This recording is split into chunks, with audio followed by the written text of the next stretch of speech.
nos pires journées. On a tous ces moments qu'on aimerait juste rayer du calendrier, pas vrai? Mais et si je vous disais qu'au fond, c'était nos meilleurs professeurs?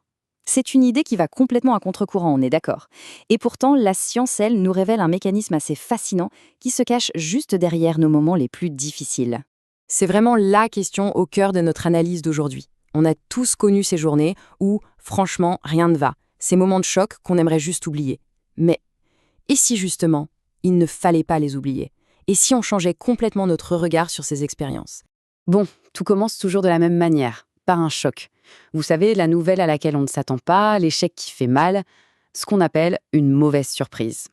Un événement qui nous déstabilise complètement et nous sort de notre zone de confort.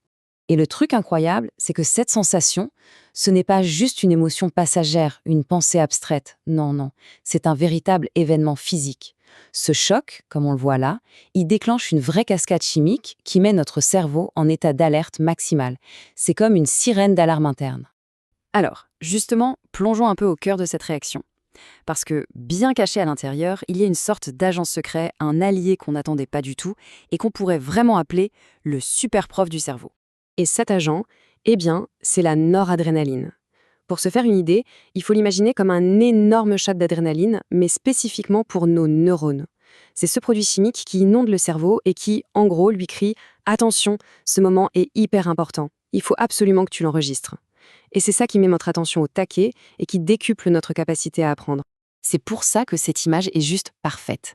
La noradrénaline, elle devient ce fameux super prof caché derrière nos pires journées. C'est bien plus qu'un simple processus chimique. Ça devient un personnage, un mentor inattendu qui n'apparaît que quand tout semble aller mal.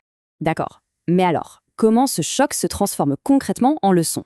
Eh bien, le mécanisme est direct, presque brutal en fait. Il force littéralement notre cerveau à enregistrer ce qu'il se passe et surtout à en tirer les leçons pour l'avenir. Alors, comment ça marche en pratique? C'est une réaction en chaîne, implacable. Étape 1, le choc, la fameuse mauvaise surprise, boum.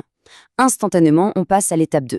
Le cerveau est inondé de noradrénaline et c'est là que tout bascule. À l'étape 3, le cerveau passe en mode enregistrement forcé. Il n'a pas le choix.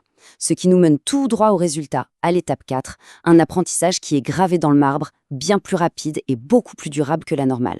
On peut donc changer un peu de perspective. Si le choc, c'est le mécanisme, alors l'épreuve, c'est l'environnement d'apprentissage. Et cet environnement, aussi difficile soit-il, se révèle être une salle de classe absolument exceptionnelle. Et c'est là qu'on touche à une vérité assez fondamentale. Le confort, finalement, c'est une sorte de hamac pour notre cerveau. C'est super agréable, on est bien d'accord, mais on y apprend très peu de choses essentielles à notre survie. À l'inverse, l'épreuve, la difficulté, c'est comme une ascension en montagne. C'est dur, parfois même douloureux, mais c'est le seul chemin qui mène vraiment au sommet, à l'apprentissage véritable. Voilà, c'est le point décisif. L'épreuve est un véritable cours magistral de survie. On ne parle pas ici de leçons théoriques qu'on lit dans un livre. Non, ce sont des leçons pratiques, profondes, gravées en nous par ce super prof chimique. Des leçons sur la résilience, l'adaptation, des compétences que le confort, lui, ne pourra jamais nous enseigner. Et tout ça, ça nous amène au bénéfice final, un truc concret, presque mesurable de tout ce processus. Parce que l'impact de ce cours magistral, il n'est pas seulement psychologique, il est aussi biologique. Le mot-clé ici, c'est littéralement. Ce n'est pas juste une image, pas une métaphore. Le cerveau se reconfigure physiquement. Les connexions entre les neurones se renforcent, un peu comme des muscles après une séance de sport intense. Chaque épreuve nous rend, concrètement, neurologiquement, plus résistants et plus efficaces pour affronter la suite. Donc, si on résume toute l'histoire, une mauvaise surprise, ça agit comme un détonateur, ça libère notre super prof interne, la noradrénaline. Celui-ci nous impose un cours magistral intensif qui non seulement nous apprend une leçon de survie capitale, mais qui rend notre cerveau littéralement plus performant. L'échec devient un carburant pour la croissance. C'est fou, non?